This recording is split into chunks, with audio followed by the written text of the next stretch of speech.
All right. I think we are good to go. Yes, we are. Episode number 17 of the podcast. I want to welcome back Josh Belcher. What's up? All right. So before we hit record today, we were actually talking. There's some other things before, as in, we're talking about COVID, presidential elections, stuff like that. Uh-huh. But you brought something up to me that I'm very fascinated in, is the Titanic. Yeah. Tell me about that before we get going. Okay. Background before we hit record, you were talking about conspiracy theories in general, which ones, and the way that I've always had to measure those on if they're believable is the plausibility. There has to be enough info that makes you doubt what the official statement is. And if there is, then I classify them as plausible. Now, there's a lot of really great conspiracy theories. You could touch on the current ones, like the Epstein ones, and you could go into the what the hell's that one that was Hillary Clinton and Pizzagate or whateper. You go into that. The Benghazi thing. Yeah. Well, no. Pizzagate was something to do with a pedophile ring. So I was about to say. Yeah, and I don't want to touch on that because God knows the FBI is going to pop in and be like, man, fuck Michael's podcast. This shit's getting shut down now. I thought she was fucking pizzas or something like that. No. And I'm not going into it because, like I said, just look it up. I'm not going to say it on here because if you do, like I said, who knows? They're listening all the time. Did you hear that, government? I'm going to go ahead and say that loud and clear. Don't cancel anything to do with Michael's podcast. It just started. Yeah. Anyway. All right. So all right. So get to this. I'm really interested in this. So you're saying the Titanic? Mm-hmm. That's not the Titanic. Could not be. Okay. So, and I'm like you.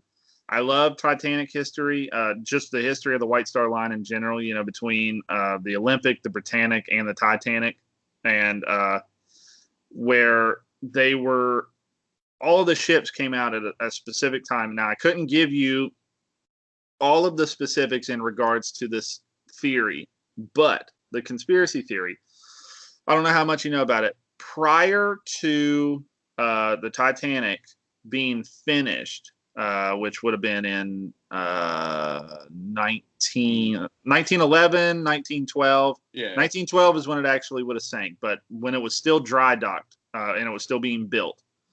Olympic had already existed, and Olympic was being used primarily, if I'm not mistaken, as a Royal Mail ship. So hence the reason RMS.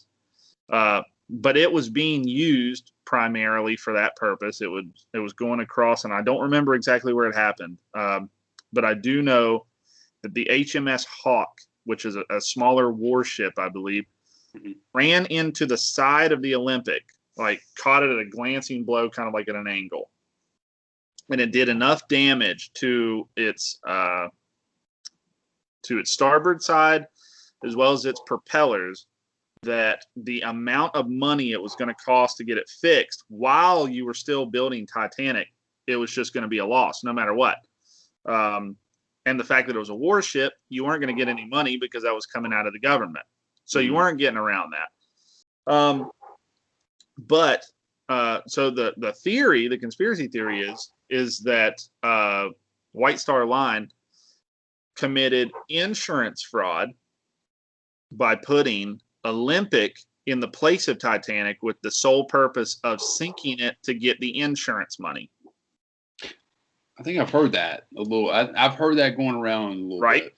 Now, what's interesting is the Titanic, as well as the Olympic and Britannic, were all constructed in a way that they all had essentially watertight chambers at the front end of the ship all throughout the whole thing.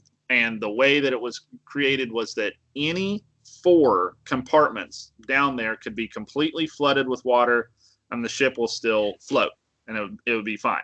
Mm-hmm. whether you look into it and say that it's true or not, I really don't know in regards to the insurance fraud portion. There's enough plausibility to where you have to look into the facts, and it's pretty striking. But the things I'll give you that actually made it plausible was if you watch James Cameron's footage from when he went down for his DVD or his documentary, Ghost of the Abyss. I think it came out in 2003. Mm-hmm. Whenever he's going past the bow of the ship on what would be the starboard side where it would have struck an iceberg, you can barely see it, but right up at the front, you have where it was wrought iron stamped RMS Titanic. Now, some of the letters have fallen off because it's been down there for 100 years. Yeah. But some of the letters had fallen off. One of which that fell off, you can see the faint impression of the letter M, not N. Titanic would never have had the letter M stamped on it. What would have? Olympic. So the theory is that Titanic was put out, stamped with Titanic, even though it was actually the Olympic. They got it working just well enough to where it could be set out to sail, and then was going to purposefully sink it, but get all of the passengers off in enough time to where they could get off, they're safe, everybody's rescued, blah, blah, blah. And then go from there, sinks the ship, gets the money from insurance, and everybody's happy.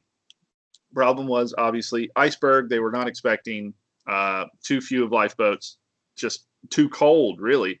Yeah. So that was one. And then the other, and it's super specific, and it's hard to see because it's, wrecked now. But if you look at a side profile of Titanic when it was being built versus a side profile of Olympic whenever it was actually sailing, the windows on, I believe it'd be like the promenade deck, are kind of scooped with this shape. And one of the ships, it's completely like square portholes on the deck whenever you're walking through. And I just don't remember if it's the square or if it's the kind of scooped, uneven ones. I believe Titanic had the scooped, uneven ones. And if you look at images of the ship from the profile at the promenade deck, they're completely square windows, which was only on Olympic. Britannic and Titanic didn't have it. Yeah. So mainly just if you look at the wreck, there's two things there that would make you go, maybe I want to look into that a little bit further. So I believe out of all of my conspiracy theories, that one I would believe to be the most plausible. There's other ones that are just like stupid, but it makes you question it. That one's the one where I'm like, man, is it really Olympic at the bottom of the ocean or is it Titanic? I have no idea. I mean, I will say this, regardless if it is a Titanic or it's the Olympic or whoever. All right. So did you ever see the something James Cameron did? Let me find it. Something different, National Geographic. He went and had the crew, because where he's worked a lot with Titanic, just the actual ship itself, right? Since on the movie and everything. He actually had a crew that was actually skilled in actually lowering lifeboats, everything like that. And they actually came out with it. I'd have to double check it, but they did an exercise, and it took them I don't know how long to lower an actual boat. Yeah, actually get the boat ready to go, lower it, crank it, get everyone loaded up. Right. So they said it would have been physically impossible, even if they would have had the amount of lifeboats that they needed. The Titanic went down in 2 hours and something? 2 hours and 40 minutes. Yeah, 2 hours and 40 minutes. So they said that they did not have enough time. If they would have had enough lifeboats for every single passenger, not everyone would have got off because of how fast the ship was sinking. Yeah. And the amount of time that it did crank. And even back then, though, it wasn't a law that, that you would have to have lifeboats and everything like that. Now, what would you do if you were on the Titanic and you knew, because you're a dude, so women and children first, you're kind of screwed, right? But what would you do? 32-degree water. That's the problem too. Is and historically that it proved it was that, yes, it was women and children first, but look at the amount of survivors. There was a large majority that are women and children, but there's also a large majority of very rich dudes because they got onto the lifeboats. Yeah. Just like in the movie, Billy Zane's character, that picks up the kid and sees his opportunity to get onto the boat. There were plenty of people, I'm sure, that did that. And then some rich dudes back in that time versus rich dudes now, they don't have to have an excuse. They just have money. So it's like, well, that's a given. They're probably going to be fine. So it really depends on where you're at in the ship. If you were. I'm sorry. I didn't want to cut you off there. Oh, you're good. Bruce Ismay was one. Yeah. One, like, actual dude that I think he helped design it. He's the owner. Yeah, he was the owner. Yeah, he's the owner of the Titanic. And he actually got on the lifeboat. Mm-hmm. And even when they were filling the lifeboats up, they started filling them up 25, 30% capacity. And I mean, I'm not saying that would have saved everybody, but it wasn't very organized per se. Yeah, it would have been far, far higher amount of lives would have been saved had they stayed and filled the boats further, which is, you get the story about Molly Brown that is Kathy Bates' character in the film, which is actually true. When they're on the lifeboats and the ship is, it's to the point where it hadn't quite sunk to the point where it broke in half, but it was obvious it was going down. And she had mentioned about going back and picking up more passengers. And it was the steward or whichever he was, officer, and said that, we're not going back in because if we do, they could capsize the boat trying to get in. Yeah. But it was survivors who were saying, we need to go back in and save people because they didn't feel right about surviving, essentially, while all these people, I forget what the final number was. It was like 705, 703, something like that, of actual survivors. 710. 710. Yeah. And there's I got this pulled up right here. There's actual categories. You go women, you go children, and men. First, second, and third class percentages of people that lived and people that died. Yep. All right. So let's say we're males. Let's go with we'll say second and third class. Yeah. All right. So there was a total of 168 male second class people, and that made up 7.6% of the total on board. Right. They only saved 14 of those. Wow. 14 people of second class, which that came out to be 8%.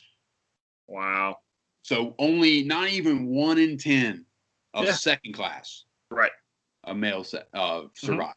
That's honestly, I believe that's the lowest percentage of all classes. So that in its own, that's crazy. It's nuts because the rule back then, people kind of look at it now with a different view of saying that it's women and children first. That wasn't women and children only. Once they got to a point where it was women and children had been, then you could put dudes on the boat and it was fine. But the intent was, it was chivalrous. That was just common etiquette back at the time, women and children first.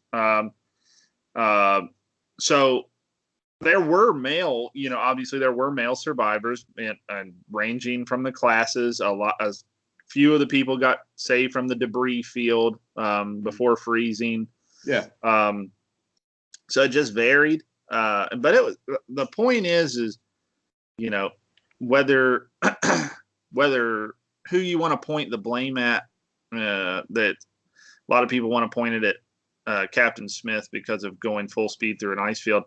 That was common, back in 1912. You went full speed through those until you saw something or another ship alerted you. Yeah. Now, they alerted Titanic that there was an ice debris field prior. Yeah. But there wasn't like big clips of ice to where they needed to look out for. So like I said, it was common practice to go full speed. Do you blame Bruce Ismay because he was the driving force behind staying full speed because you wanted to have good press of making it to New York ahead of schedule because you wanted money, essentially. It's a perfect storm of stuff. There was no moon, there was no starlight, there was nothing. It was a refraction of just still water. So they couldn't see. It wasn't actually the iceberg they saw. It was the break in glass of the sky that they saw.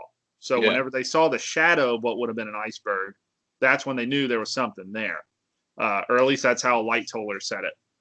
And it's crazy because, like I said, I don't think anything that they could have done, the only thing that, historians have looked at and said that they would have stood a better chance was hitting the iceberg head on because the front of the ship was designed to do stuff like that.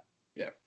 And you would have stood a better chance of flooding not multiple passages. You might have flooded, the first two or three passages of the watertight barriers.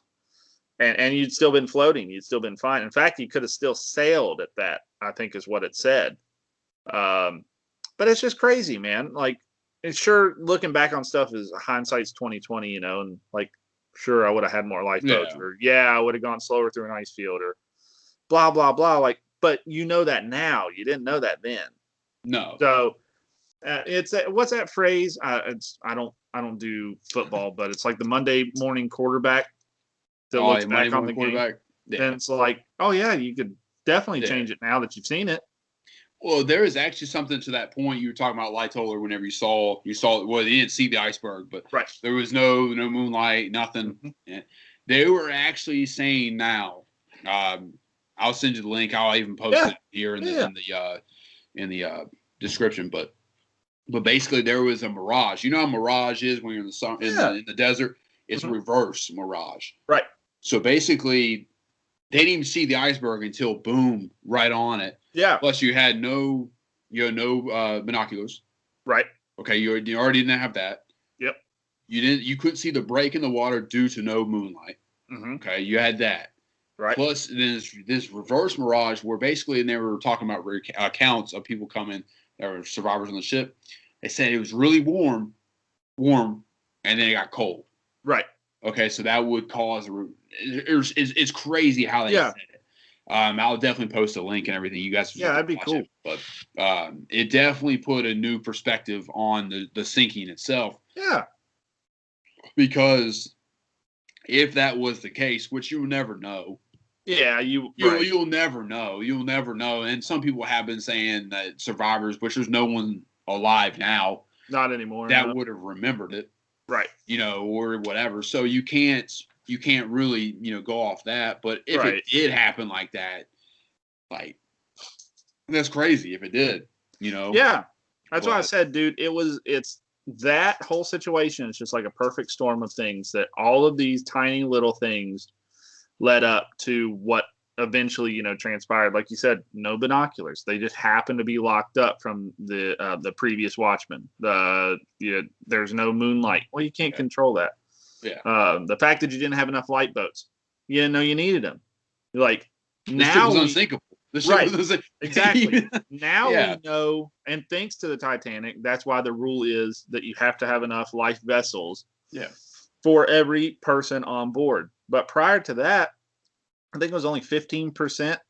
You only had to have enough lifeboats for 15% because theoretically, even if it were sinking, the sinking would be so slow that there would be enough time to get to the ship. And then real quick, the only thing those lifeboats were really used for was to transport from another ship. Exactly. Yeah, that's all it was. It was going back and forth. It wasn't, hey, everybody get the hell off the ship. Mm-hmm. I mean, that sucker sank pretty quick. 2 hours and 40 minutes. What's crazy, too, is that Thomas Andrews, who, was the architect of the ship. Yeah. That was true, like what you got in the movie, was that he told the captain that it had like an hour. Maybe an hour tops, I think is how it was worded. And it actually ended up taking close to 3 hours. So it made it far longer. Yeah. than what they anticipated, which was crazy. And like I said, dude, I've read a lot of books, I've watched a lot of documentaries, all sorts of stuff. I'm fascinated by not only Titanic, but just like shipwrecks in general. Like the Britannic, the Lusitania, stuff like that. Like I love shipwrecks. I think they're so cool, and the history behind all of them is so cool. See the Lusitania. Mm-hmm. Tell me if I'm wrong, but that was the one that the Germans sank. Mm-hmm. Wasn't the one that the German? Yeah. So that was one of the biggest 1917. catalysts to get America into the war, because I don't know how many Americans have died in that sinking, which there was a couple other countries as well. Right. That really started turning. Hey, man, maybe we should do this. Mm-hmm. But yeah, the Lusitania. Mm-hmm. Man, I could not imagine being on a ship, regardless, or it's Titanic or it's the Lusitania or whoever. Your ship's going down, and there's nothing you can. I mean, there's nothing you can do. Like it's gonna sink regardless. So it's at that point you're like, well, do I try to survive? Back then, it was very ungentlemanlike to put yourself before trying to survive for a lady or a child or something, which Lusitania was different. There wouldn't have been like, kids.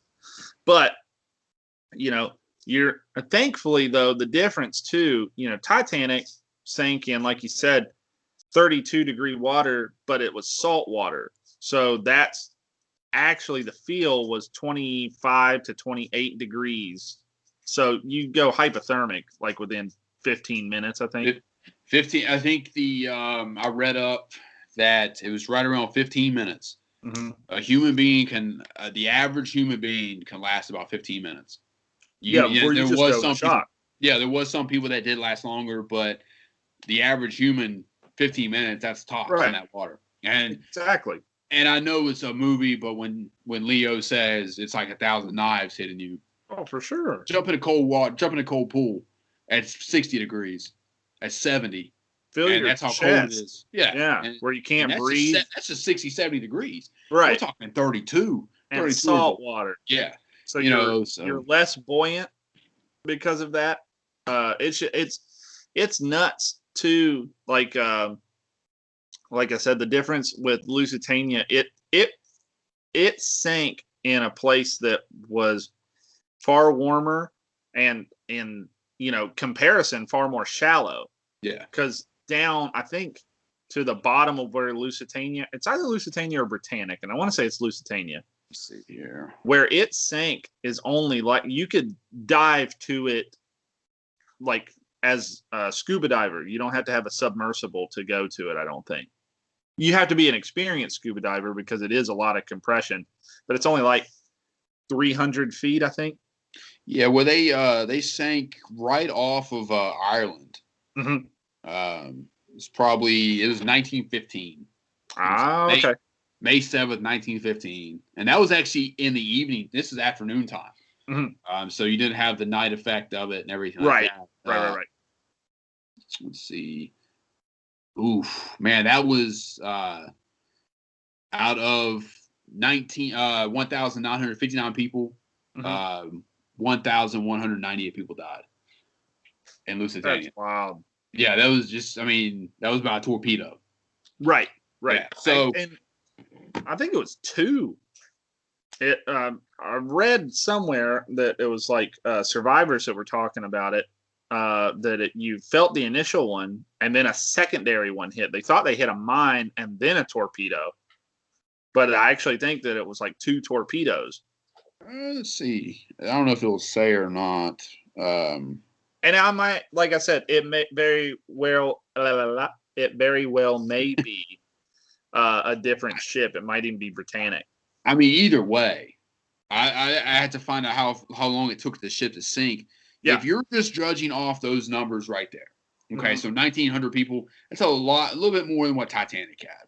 Right. But you have way more deaths. So what that tells me is whether it was 1 torpedo or 2 torpedoes, that ship sank fast. It was quick. Yeah, it was quick. No room to get off. I think there's only 761 survivors. right around the same amount for Titanic, you know, but that's and that went off by the side, I think. That's a it pain. did. It did.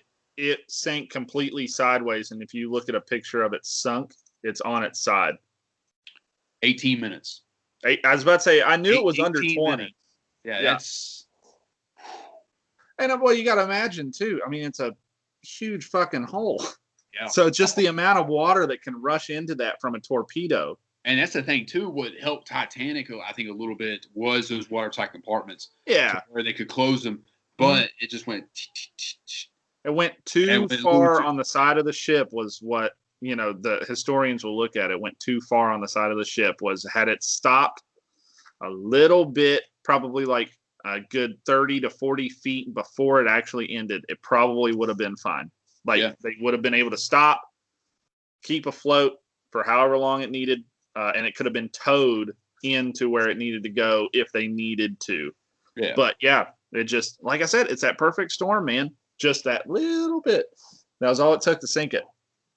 Yeah, I mean, it's of course, it took the Americans about 2 more years to really come in the war, but it's only 11 miles offshore. I know, that's crazy. That's where they got lucky too. Yeah, but too, you gotta think, man. Titanic was like essentially Nova Scotia. Yeah, so it's about I'm gonna say about 400 some miles south, maybe. Yeah, it's something like that, because that's where the bodies, the Titanic burial site is in Nova Scotia. Yeah, where they had all of the unmarked grave and unknown female blah, unknown child blah, because they don't have people that were tethered to them. The ship manifest really didn't help them, and they just how many people had to have sunk with what part of the ship they could go anyways. Some people probably were stuck in it. Well, the thing is though too, to that, if that did happen, which it more likely did, right, is I think the ship's 2.5 miles down. It is, yeah. And you had to have a special submarine to go down that way anyway. Yeah. Yeah. You would essentially explode. Yeah. Oh yeah, the compression alone would have made you disintegrate. Yeah. Now if you could find air pocket, I don't know how, but still you're going that far down. There's nothing. Once you're down with the ship, you're down with the ship. I can't remember which documentary it was. Somebody was talking about the air pockets, which is why the stern looks like hell and the bow looks pretty good. Yeah. Water equalized into the bow as it sunk, whereas the stern hit afterwards. And as it went down, those air pockets met pressure from the outside water compression, and that's what caused a big explosion, or an implosion rather. That's why it looks, unrecognizable on the bottom of the ocean, because it imploded the whole way down. That's some people. There was witnesses that did hear a big boom. Yeah. When they were at the top. So that had to have been it. Yeah. It had to have been that. But yeah, that's crazy.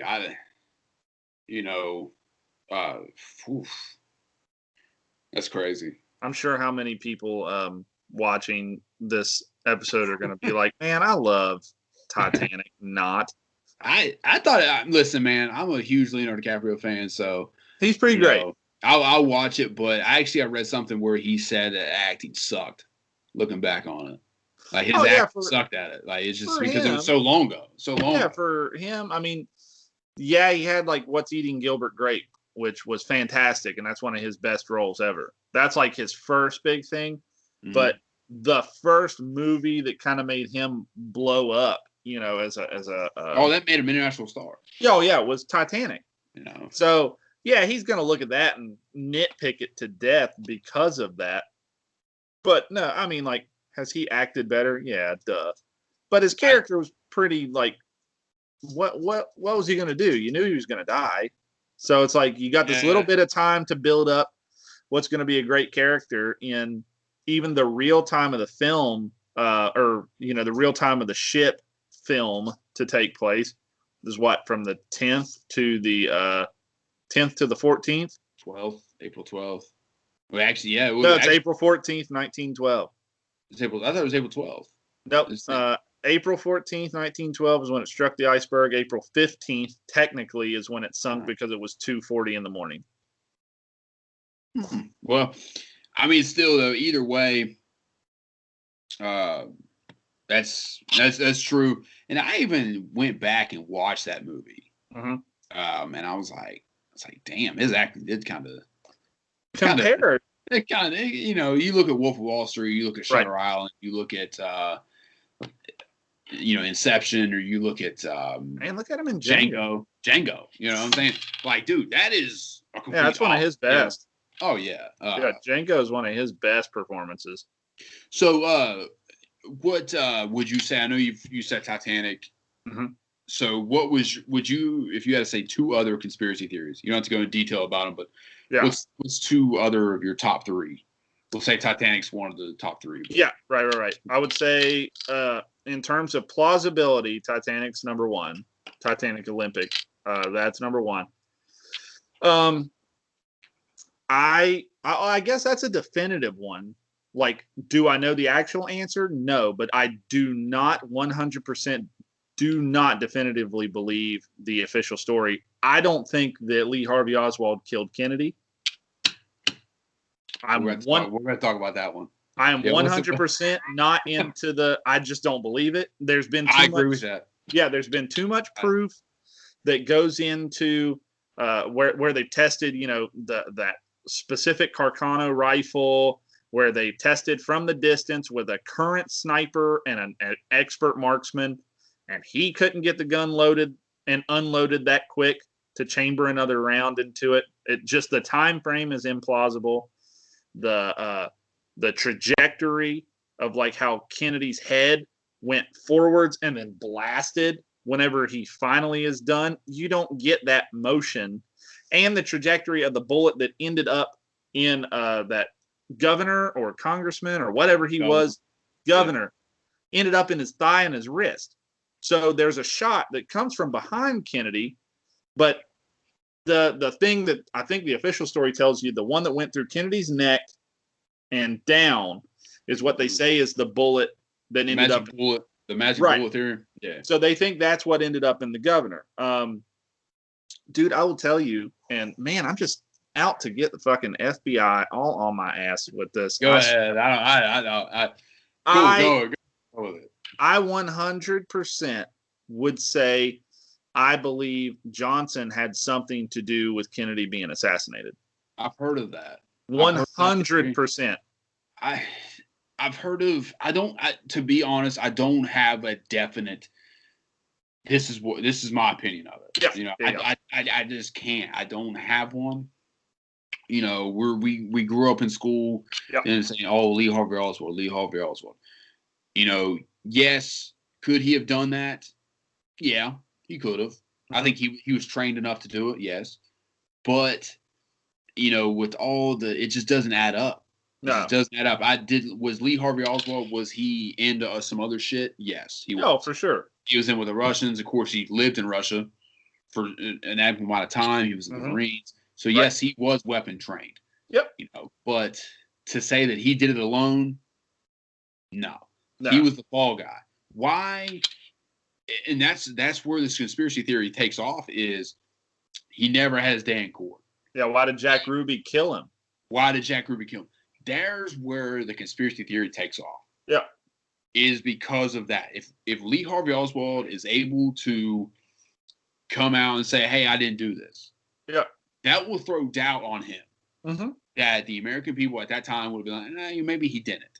Right. Well, I feel like at that time they would have just said, "Hey, you're the guy anyway." Yeah, they would have taken anybody. Yeah, they would have taken anybody. But it's really tough. It could have been the Russians. It could have been Lee Harvey Oswald. I've heard about the CIA. Cubans. I've heard about Johnson, the Cubans. That's 5 different individual groups that this could have been. Yep. It's really hard to say, and it's so. And I would love to find that answer. I really would. Yeah. If I could have any type of book of secrets of America, I want that one. Just to. That's a good one. And the crazy thing too, man, is like, even if, like you said, even if you subscribe to the theory that Lee Harvey Oswald acted alone and killed the president by himself with an old shitty gun that just probably couldn't even kill a deer that far. Like, even if you subscribe to that theory, how do you explain the rest of it? How do you explain Kennedy's brain turning up missing after his autopsy? How do you explain them giving up the body to be cremated prior to Jackie Kennedy having any say in the matter? She didn't get to say what happened with his body. It was already done.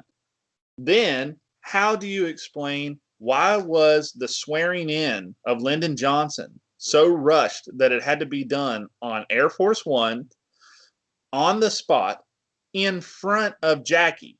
Why did she need to be there for him to be sworn in?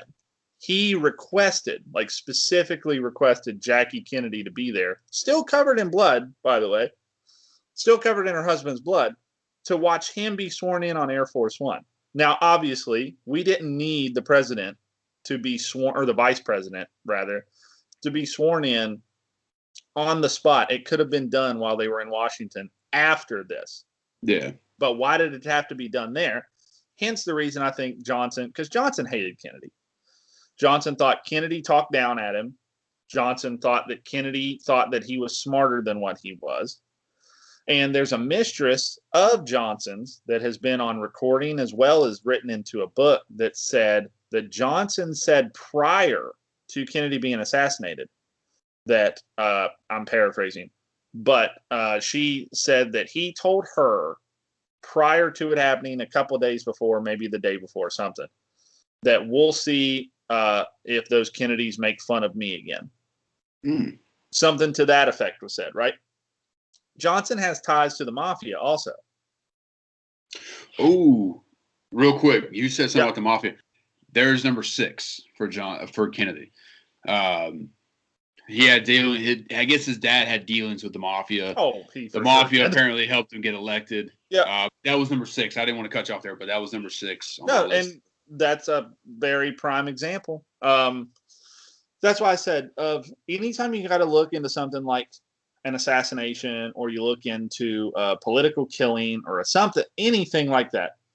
The first rule of whether you want to call it forensics, or the first rule if you want to call it investigation, is a suspect, the chief amongst them should be who stands to gain and who stands to benefit the most from this person dying.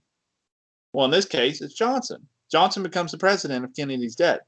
Yeah. So to me, it's a no-brainer that you should immediately be looking into being like, okay, what is there substantial evidence and substantial credence to Johnson's, hatred of the Kennedys? Now, and that's the funny thing, man.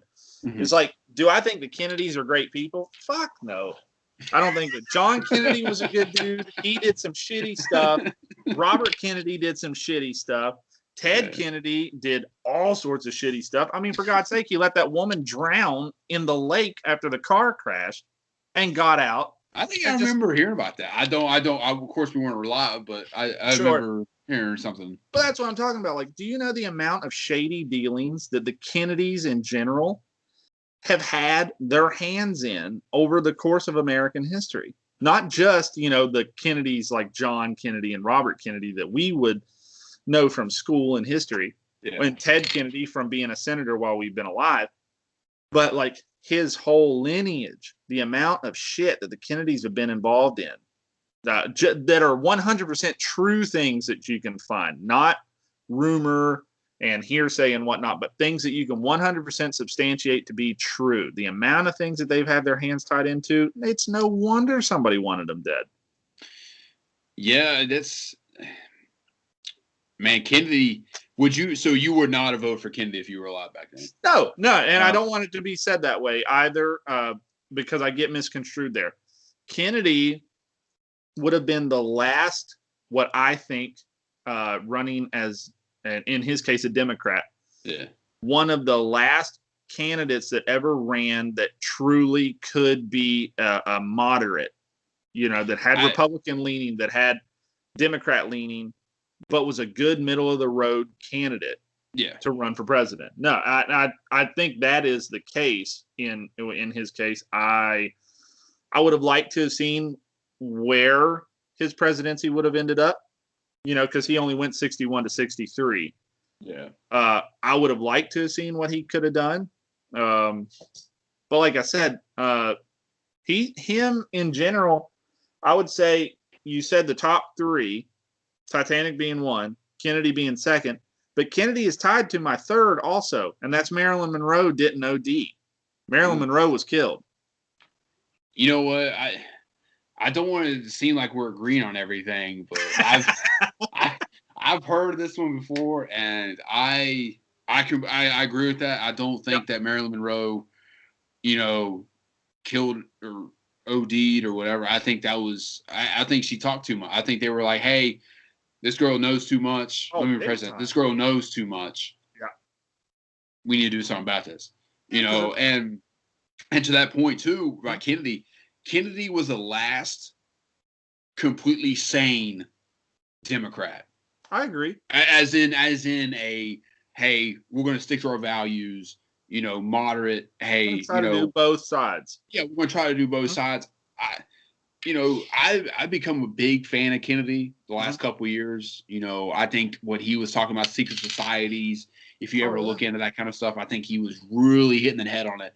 And there is a Muse song. I don't know if you listen to them or not. It was off their album back in 2015. There's a song called JFK.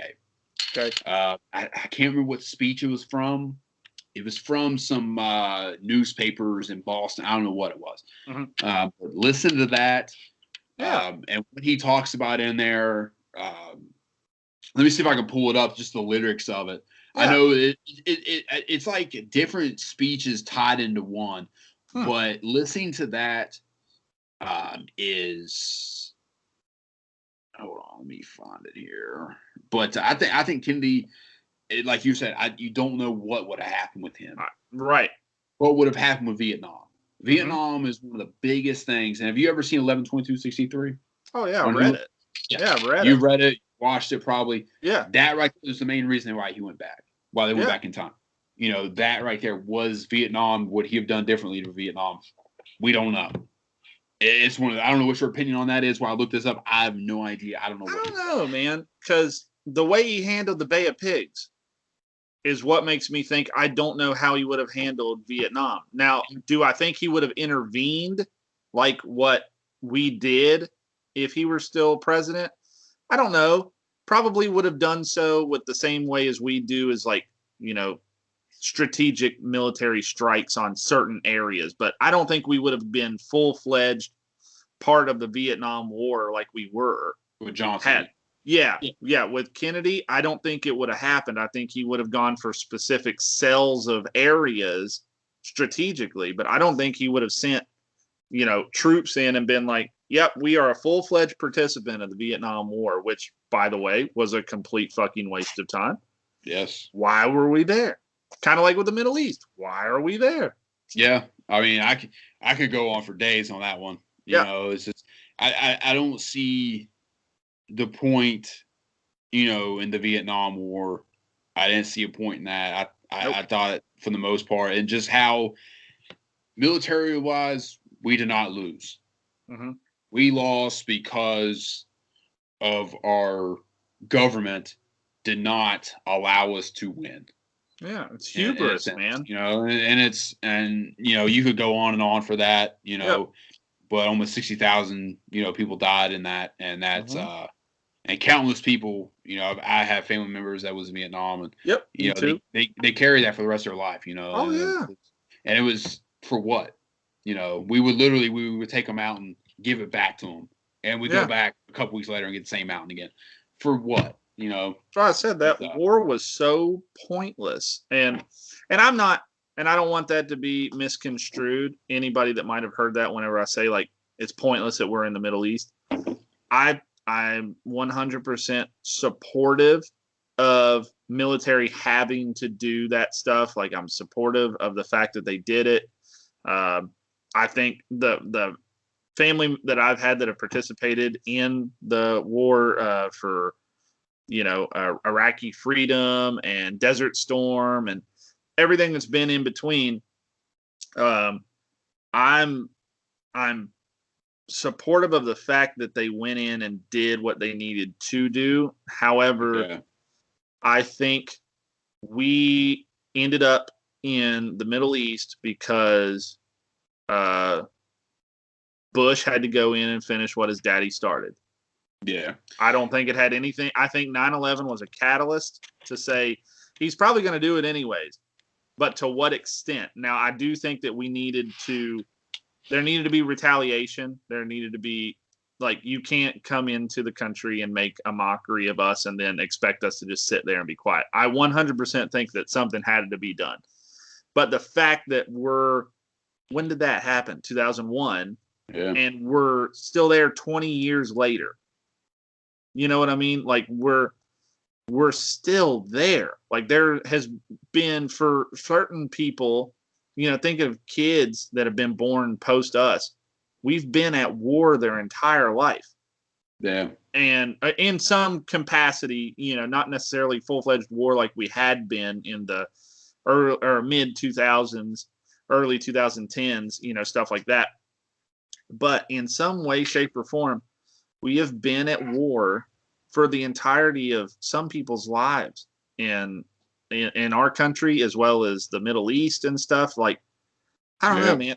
It blows my mind to think about how could anybody justify the fact that, to me, at this point, it's I've always said that our place is not to play world police. If there's something bad going on somewhere else in the world, it's not America's job to go in and swing their dick around and be like, look how big it is. That's not our job. When horrible things happen and it's our allies, I think that there's a reciprocity kind of thing, just like we did with the World War I and World War II, that we assisted and aided. But I don't think that just because you don't like that certain places aren't pro-democracy, that you need to go in and turn it into democratic way of living. It's not our place to tell the rest of the world what works. That's just how I look at it. I don't know. Oh, I mean, I agree. The only war in the Middle East I agreed with was Afghanistan. Mm-hmm. I remember, and I don't know if you remember as well, we were kids back then, but right. I remember 9/11. Yep. I remember being in school. I remember seeing that. Yep. And then I remember them going to Afghanistan and the amount of people that supported it. And then you had Iraq. Mm-hmm. And at that time, Bush could have done anything he wanted. Yep. And he could have been like, hey, let's invade China. They probably would have done it. I agree. Just saying, I don't think, but I thought it's, I believed in Iraq, signed up for the military. I believed it, this and that. When I got out, I started looking more into it. I thought it was a waste of time. It's for what? All those guys died for what? That's the sad thing, man, is you'll get some people that are so callous and look at it and be like, what a waste of money and what a waste of spending and taxpayers' dollars and stuff. And then I look at it from the perspective of what a waste of human life that you sent people to do that. I don't even look at the budget. I don't look at the money of it. But like you said, it was a waste of time, and the amount of people who have died for nothing. I mean, in my opinion, it's basically nothing. Yeah, and the problem is it didn't feel like a complete waste until we pulled out, mm-hmm. and then 2014 comes around and ISIS pulls in there and just fucking wrecks the fucking place. So everything that we did for the last 11 years previous mm-hmm. just went out the fucking drain. Right. Went down all those guys that fucking died, lost fucking limbs there. Yep. Fucking for nothing. Yep. Just because of how it was handled. Mm-hmm. And like Colin Powell told George Bush, if you break it, you buy it. And essentially that's what happened. And you still have people over there, fighting the good fight, whatever. Yep. And I'm gonna support the fuck out of that. I think we need to get out of there. Oh, big time. And with the whole I don't know if you looked in the whole Bin Laden thing, with why he was provoked about attacking us. It all stems back to the Persian Gulf. Yeah. Of course, not that particular war itself. Mm-hmm. I think he was a little upset about that because he wanted to help, and the Saudi government said no, you're good, something like that. But the Saudis let us use them as a military base, this and that, and he looked at it as he didn't want any infidels on Muslim land, right? Which I respect. That's fine. That's completely fine. Whatever. But we continued to stay there through the 90s, mm-hmm. And then you had Black Hawk Down, which I believe he was involved with. I don't know if you're familiar with Battle Mogadishu, Somalia, 93. Yeah, I couldn't get. I know enough that the movie tells you. Yeah, so I think he was behind that a little bit. He was behind that USS Cole, of course, in the I think it was 2000, I believe. Yeah. But yeah, it's just that's one thing. If you look up, one of the things he was very upset about was he didn't want U.S. troops. He didn't want infidels on Muslim land.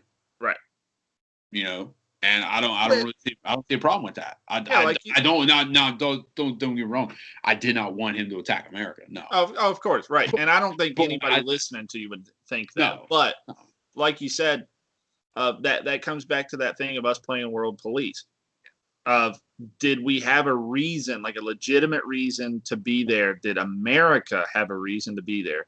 No. I mean, like if you look at the broad stroke of it, we didn't have a reason. And the fact that we stayed was, like I said, I just think it was essentially a dick swinging competition about being like, look, we're at the front of the table. We're at the head of it. And you guys are not. And the fact that we stay some places like that, I feel like has a tendency to provoke. Now, and once again, I don't want anybody to misconstrue that to be like I'm anti-military, because I'm not. But I am anti-pushing like a view just because we think it's right to push that on to somewhere else that like are bad things happening in certain places. I mean, look at East and West Germany, at the time with the Berlin Wall. Yeah. That was bad. Bad things were happening there, but America didn't intervene there because it wasn't our business. It was their business. And people could leave if, they had to escape basically to get out of from the West or to the East or vice versa. I can't remember. But regardless, West Germany was better. That's what I thought. So, but regardless, that was one of those instances where could it have been better? Yeah. But did we intervene other than Reagan saying, Gorbachev tear down this wall? We didn't go to like a full-fledged war to make sure that they assimilated correctly and whatnot. So why are we doing it with the Middle East? Yeah. Now, I'm not saying we're still doing that. It's just no. I think it's gotten better. I think it's gotten better. Yeah. I agree. I think there's still some bad things out there, but there's also a lot of good things out there. Mm-hmm. For the most part, I feel like it's really settled down compared to what it was, say, 5. Oh, for sure. 10 years ago. No, or I even agree. 15 years ago. Mm-hmm. I just feel like we don't need to be sticking our nose into business where we don't need it. That it doesn't affect us. Because there will be a war one day. Right. It's inevitable. What I'm saying? I'm not saying it's going to be 5, 10 years. I'm not saying China. I'm not saying Russia. I'm not saying Iran or whatever. North Korea. I'm not saying any of that. But there will be a war one day. And that's one thing about America. And you go back, you look at World War II, is when the American people are behind it, and we have all of our military might, all of our infrastructure, we just can't be beat. Right. You just can't be beat. Now, of course, nowadays you have nukes, you have this and that. So everybody's got to play nice. That's what's really kind of stopped a lot of these big wars from happening between these big powers, because it makes everybody play nice. And that's the element that it does add. Mm-hmm. Now, I don't want to see war. I don't want to see people die. I don't want to see any of that, But I think it's time to start getting out and focus other places. Our military is tired as hell. They've been fighting a war for almost 20 years, not consistently, but in the fatigue, this and that. Oh, for sure. but that's way above me. That's with somebody else's decision. But I feel really bad too, because we start off with conspiracy about a thing that probably people don't care about other than me and you, and then we transition into like this really fucking heavy shit that people they're gonna be like, man, what the hell happened to Michael's show? That's where clips come in. So I'm gonna have to. No, seriously, I'm gonna. I was actually thinking about that. I'm going to we're going to do sort of clips and stuff like that. So yeah, man. I mean, listen. If somebody I knew came out with a podcast, I'm like, yeah, I'll watch it. Yeah. Some people don't have the attention span to be able to sit there for fucking, hour and 5 minutes or 2 hours or whatever. So no, I know, man. Yeah, that's why I transitioned, or me and my buddy Dags. That's why we transitioned to that format of when we put up stuff, we just put it up into like essentially highlights, more or less. And took what was maybe an hour and a half of me and him recording and cut it down to like 15 or 20 minutes. Because like you said, some people just don't have the attention span, nor do I think that you should, want to have the attention span to listen to me and Michael talk for hour to an hour and a half of just bullshit that we find interesting. But hey, there's people out there that will sit there and they love it. I don't know. And that's awesome. That's awesome. Hey, I love it. But I see where you're coming from. Speaking of that, before we get one more conspiracy theory, what are you guys up to? You guys doing any more record? What are you guys? We have been on hiatus with all of the COVID nonsense. It's he and I both work in the IT field. So, given the nature of a lot of the work from home business and whatnot, it is made for very, very busy time periods between the two of us, and we just truthfully haven't had the time really to sit and record. We want to get back into and honestly, we've transitioned. Still will do probably the podcast in some way, shape, or form intermittently. We transitioned a lot into there towards the end of like the vlog style and the actual videos of pre-thought out things that we wanted to do. We really transitioned into that, and we want to be able to do more of what he and I both had in common, which is how we got to know each other, was music. So we're wanting to do a lot more music stuff, and like I was telling you off camera, my girlfriend and her sister are starting a true crime podcast, and whenever they do that, they're wanting to have music done for it for essentially like a theme kind of thing, and Dags and I are going to write and record all of that to give to him. So, because when it boils down to like me and him are like best friends regardless, but when it boils down to the thing that we are most passionate about is we're musicians. We love to play music. We love to write music. We love to record it. He's an awesome editor of he can take a song that me and him will bullshit for like 15, 20 minutes, and we'll sit and like fixate on making that thing sound just awesome in terms of quality. Like you wouldn't think that a lot of it is recorded in a bedroom, and that's what we love doing. We'd like to get into doing some videos of, us doing that, whether it be cover songs or some of our original songs or stuff like that. And to the same effect, like I was mentioning about their podcast, and the same thing with like you, we want to help people out if we can, of if people are looking for something in particular, let us know the type of thing that you want it to sound like, not necessarily, we don't want somebody to be like, I really like, Fortunate Son by CCR. So could you write me a song that sounds exactly like that? No, we don't want to rip off, something. But if you're like, I like the style of music and the influence of like a Fortunate Son, that gives me and him, the kind of parameters and gives us a mindset of what you're wanting. So we pick out drums that are going to make that sound. We make our guitar and our bass tone to fit that style, and then we just write a song that's in that same kind of vein. We've helped a buddy of ours. You remember Michael Hanna? Yeah. So we helped him forever ago. He didn't end up getting to use it, I don't think, because he ended up having something else. But we helped him write an entrance music for his wrestling, that he does under Christian Cobain.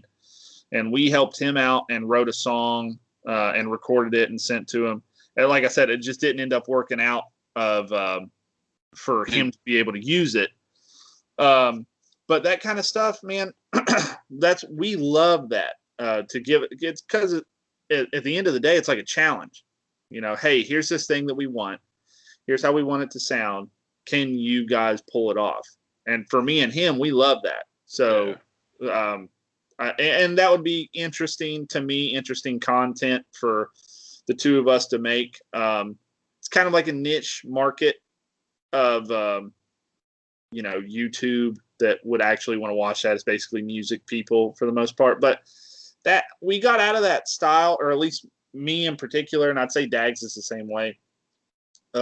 We started doing the podcast and the videos because we enjoyed doing it with hopefully the end intent of that's a good supplemental income.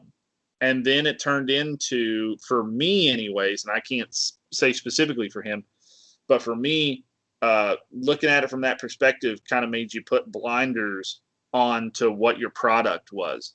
You started focusing too much on wanting to make it a business and making it a product that could be marketable, that you lost sight of what was fun about it, and I don't think our quality suffered at all. I still think we put out really good stuff.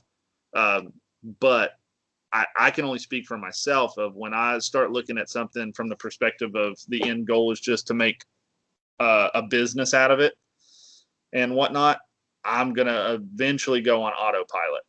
Yeah. And because at that point it becomes a job. And that's how I was, with playing metal for so long, was it just became a job, which made it not fun anymore. So, because look at me now, man, I'm playing country. Do I like country music? No. Yeah, I really am. Yeah. Cheap plug, Adam Parker and the Bourbon Cowboys. Okay. Yep. Hey, man, send me that once we get done here, and I'll check it out. Dude, that's just fun. At the end of the day, man, if whether you're making money off of it or not, or whatever, as long as you're having fun with it, and that's where you get kind of caught up in, at first, especially when you first get out of high school and you get to become an adult. It's all about making money. You gotta make that money, and then you realize you gotta be happy with what you're doing. Exactly. And you can make a shit ton of money and not be happy, but make half of that and be happy as hell. Give me half of that happy as hell. Yeah, that's where I'm at. Like I said, especially because you were around and I've been in the bars and playing rock/metal in some way, shape, or form since we were 12. Yeah. And then in one band in particular, I was in it with Elysium from 2008 until 2014, I think, is when we officially ended with, or at least with me in the band, is when we officially ended it. And that was the thing, man. It was a blast back when it was just about fun. When it turned into, wanting to the end goal to be, a signed band and be on tour and stuff. When it turned into that, that's when it turned into a job. Like the idea of this is what you're shooting for turns into a job, which takes the fun out of it. Which it sounds ironic because, like I said, I play with, country bands now, or at least two, one that's full-fledged country and then another one that does a little bit of country and classic rock. But the thing was, I hadn't played drums probably period since at that point, 2014 to I started playing with Adam in 2019, I think. Something like that. So I hadn't played drums for 5 years. I hadn't even touched them. So, and you knowing me, know how long I had done it and stuff. I had lost all interest and it sucked. And then, this ended up popping up really good, that Adam needed a drummer. He was already established, he was out playing and stuff, but needed a drummer. My mom was the person she used to go out and listen to music and stuff, back when we were able to do that. And just ended up working out that he needed a drummer. I filled in for a gig for him out at, what was that place called? The Farm in Sissonville. And I filled in for a gig. We played that one. He ended up asking me if I would be full time for him. Sure. And since then, man, I've filled in. I've played for all sorts of groups. And dude, I've had a blast. And the music is not interesting and complex like metal was. And the music is, comparatively more boring because it's country. But I'm having fun playing because at this point it's just playing drums. And the musicians that I'm playing with in all of these bands, I'm having a hell of a time, playing with them, just having fun, goofing around. It's been awesome. It's been a great experience. It's been good for both my brain and my music soul to get away from just the constant like pulling you down of being like, man, this is supposed to be fun, and why am I not having fun? And it's been a breath of fresh air, dude. Man, I completely agree with that, man. That's awesome though. It's, you walked away from it and came back and you found the love again for it. Yep. I mean, that's especially in something that, no offense, I never thought I would see you as a country guy, or even wanting to play country, or even playing country. And I respect the fuck out of that. Yeah. I really do. Join the club, man. I never would have seen it. I never would have done it. Especially when we were teenagers. Hell no. I'd have rather not get paid. And trust me, Elysium, metal in this state, dude, you're lucky if you get the door money. Yeah. I'm about to blow the top off of promoters around here and bars and stuff. But yeah, dude, it's like you don't get in metal, which it's insulting if you look back on it. And the amount of talent of musicians around here that play metal because they love it, or it's because it's more complex, or it's because, this, that, or the other. But the fact that a top 40 cover band, a country cover band, whatever, all of these different things can make, great money for an evening of like 4 hours of music. Whereas metal, man, I'm not kidding you. We were lucky if we as Elysium as a 4-piece walked out with like $15-20 a piece. No shit. Lucky if that happened. Shit. Usually you walk out with like $5.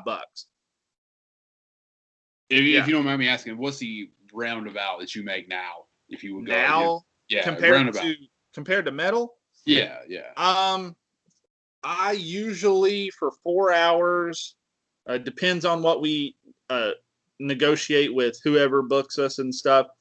But the bare minimum that we'll walk out with on a show is I'll make $100 a night. Damn. Minimum. So damn, you can make more. Yeah, you Yeah. can definitely make more, Yeah, and definitely. God damn. that's why I said, man, is that's what sucked about 2020 is we were right on the cusp of, because this is Adam Parker used to have a band before, which is what I joined. Adam Parker Band is what it was called. It kind of disbanded. He and I wanted to continue playing music, so he wanted to start a new group. We find who is now the guitar player and bass player, John Priestley and Dale Samples. They're great dudes, fantastic musicians. We picked up those guys, go through practicing like crazy from January all the way up to, I don't know, like April or May, and practicing every single week, at least once a week, sometimes twice, just going over sets, because I'm rock and metal is where I came from. I came into country, at this time. I'd only been in it for a year with Adam. John and Dale are both players that were rock guys. So they've never played country either. So they had to learn, not only the songs that we were playing, but also learn the style that is country music instead of rock, which is what we're all accustomed to. And dude, they pulled it off. You wouldn't know that they're not country people in general, which is great. But we played a total of 3 gigs last year because of COVID, and it sucked because for me, man, country music has been a fantastic supplemental income. We're just playing gigs on the weekends and whatnot because that's all we really did, and we didn't stay, booked every single weekend. We just booked whenever we felt like booking, and it was fantastic extra money, And then all of last year, that put us to a complete halt. The things we did last year were like outdoor things. So we were allowed to, play. One was for a private get together, a private party, essentially. Another one was a benefit concert for Boots and Saddle Club in Elkview. Okay. And the last one was the St. Albans Roadside Park. We did that back in like September, I think it was September. Now we've got some stuff booked for this year. First thing I know of is like May the 1st, and it's at Riverside Cafe. I think that's in Hurricane, if I'm not mistaken. It's in St. Albans, maybe. I couldn't tell you, but I just know that I'm playing there. And then some other things that we've got, coming up with all sorts of different bands and whatnot. I'm like you, dude, with the absolute hope that something here resembles some sort of normalcy to where we can go back out. And because the entertainment industry, man, like other places took a hard hit, and I don't deny that at all, but the entertainment industry, like musicians and comedians, all those guys, that's what I'm hoping, and that's what I was going to ask you. I was is what you guys were planning on doing, this summer and everything like that. And I hope that with the vaccine, and I hope with everything else, I hope they start opening things up, which you're starting to see it. Yeah, a little bit, right. You're starting to see the light at the end of the tunnel, as in, hey, there it is. It's almost there. Yeah. Now, me personally, my projection is with everything goes smooth. I'm thinking fall. I'm thinking everything will be decently normal by fall, if not beginning next year. I think that's a safe assumption. You're seeing. I'm not a doctor. I'm not a scientist. I'm not a nothing, so I couldn't tell you with what is being presented other than what I see. I think you're seeing with certain areas like Florida that are producing same as, if not lower numbers than other states that have been like super uber restrictive. That effectively, to me, shows that super uber restrictive is not being helpful. Now, to the opposite of that, we don't know, because like I said, I'm not a doctor and I'm not a scientist. You don't know if uber non-restrictive has been the answer either. To me, I think just from me as a person, I look at it as it's going to happen regardless, whether it's you're completely free and wide open or you're completely closed in and shut up in your house. No matter what, it's in the air and it's going to get wherever it's going, period. And I don't think there's any slowing that down. I don't think there's any fixing it. I think, like you said, the best thing you can hope for is, that these vaccines work, that rollout is smooth, that everybody that wants to get it, gets, like I said, some sort of normalcy out of it would be fantastic. But like I said, I don't claim to know what works and what doesn't work or what the right answers are in regards to it. I don't know. It's not even a pessimistic view. It's just I have an uber realist view about it. And it's like, dude, if I'm going to get it, I'm going to get it. I can do everything in my power to prevent it. I can wash my hands, which I do. I can wear the mask when I have to, which I do. I can do all of these things. But the point is, if I'm going to get it and it's like in the cards that Josh is going to get it, there ain't nothing I can do about it, man. It's going to happen. Yeah. So I do as much preventative measure as you want. That's fantastic, but you might still get it. That's true. I mean, it's, I actually had a quarantine for about 2.5 weeks. Yeah. Something like that. The people I live with, they actually got it. Oh, man. Yeah. So, but I never had any symptoms. It's so weird. It really is, of course, I've been taking a shitload of vitamins, right. This and that every day. Which helps. It does. I mean, it's not an end-all, be-all. It's not like, if you take vitamins, you're not going to right. Because you give yourself a better chance. Yeah. But, yeah, unless I had it before and I never knew, maybe. It's really hard to say. It really is. But we'll see. I don't know about you. You probably feel the same way, but I'm just ready for everything to. I'm COVID out. Oh, dude! I think everybody is, and they'd be lying if they said they weren't. COVID fatigue is.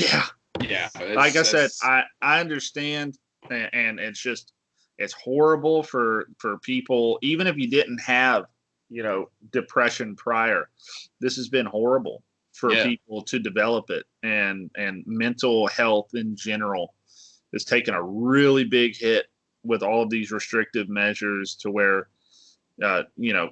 people out of their control are stuck, inside in certain places. Thankfully, we're not stuck inside, except for if you have to quarantine and whatnot. But, these places that have like super restrictive lockdowns, it's like I read a statistic, and I can't remember the exact number, so I'm not like quoting it verbatim, but I read a statistic that suicide in America is like at an all-time high, higher than it's ever been since the data has been recorded, and within the past year and a half, because of like I was mentioning, with mental health, of when people feel like they can't do anything and they're just stuck. If you're already depressed, you could become suicidal. If you're not, you could become depressed. And then the longer it goes undiagnosed or untreated, it could turn into those types of symptoms. It's all based on the individual, how they react. That's another. I mean, you hit the nail on the head on that. You got people that, and the problem that we were already going towards was a society that was less about talking. Right. And this goes to what we were talking about before, before we went on, was people's different point of views. Yeah. Right. And we're a year into this, essentially, and we don't know how to talk to each other. Yeah. We don't know how to talk to each other because it's all over the internet. It's all over this, my goal is to eventually have these podcasts in person. That's my goal. Yeah. But probably until COVID's over, I'm probably not, just to be, just whatever. Yeah. But that's the thing is, people with this whole going on, which is not their fault. You know what I'm saying? They can't control it, whatever. Yeah. But we have grown in the last year so far apart from each other, and you can see it. We don't care about each other. We don't give a shit about unless you're in, whatever.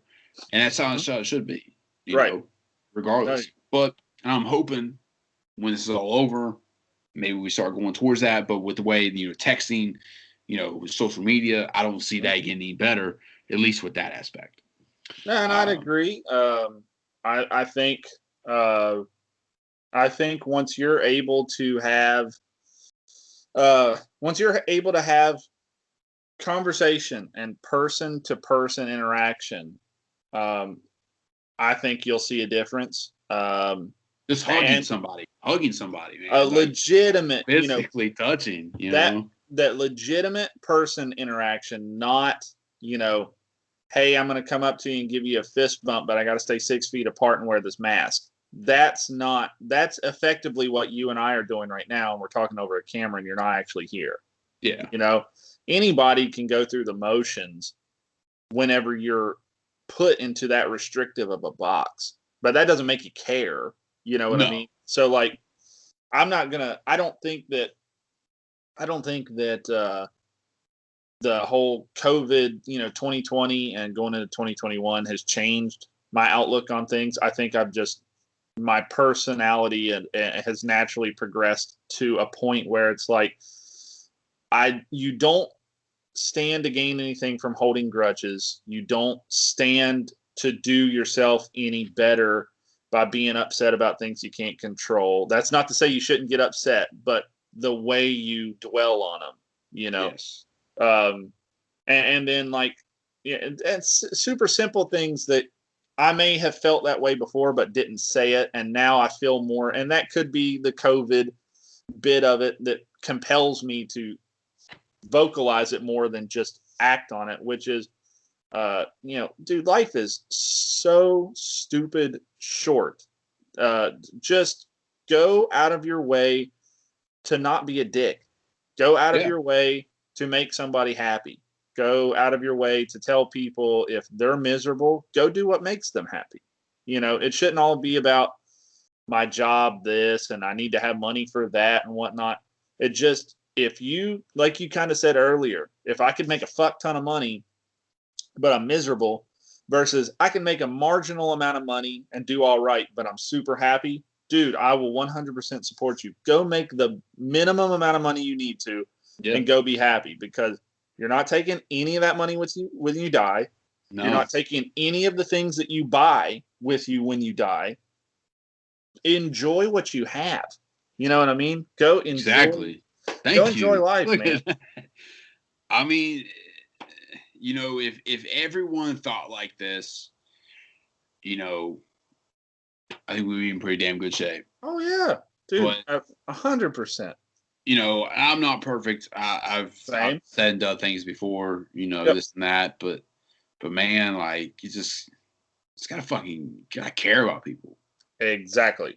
Like, don't help somebody out. Quit being a fucking dick. Like you're saying, but until then, this whole divide that we're facing right now, that's going to continue. And I hope, and I think it will. I'm always been pessimistic. I guess that's the word to use. Yeah. That's a good way of looking at it. Yeah, in bad times, even in 2008, when gas prices were fucking going up, right? Or the recession. I was like, all right, things are gonna get better. Things are gonna get better. And they do. And then they did. And, whatever. But it just takes time, man. Just takes time. Yeah. So, yeah, man, it's damn. We got a good little time here. Yeah, I can't. Oh yeah, I got you. I had to look because I can't. My glasses keep reflecting what's on my screen, so like unless I look at you at a right angle, I can't see very well. So I just ended up taking them off. But yeah, now I can see. Yeah, this is definitely going to be one that you probably want to edit. I was going to throw it out there. I was going to throw it out there for everybody, if they want to watch it. Hey, but I am going to put clips out. So if you don't want to sit through an hour and 25 minutes of me and Josh going everything, conspiracies and 9/11, whatever. Hey, but I will say this. I do want you to come back on again. You know, Always. this is like your third time on here, but Yeah. hey, you're like a fucking regular now. Yeah, man. Regular. See, I used to take speech class when I was like a little kid. I can't say my R's. Yeah, it's like Michael. What I kind of remember that too. Yeah, it was like Michael Wada. Like You're right. I forgot completely about that, man. If it makes you feel any better, when we got older, I developed more of a lisp than what I had when I was in school. So don't feel bad, dude.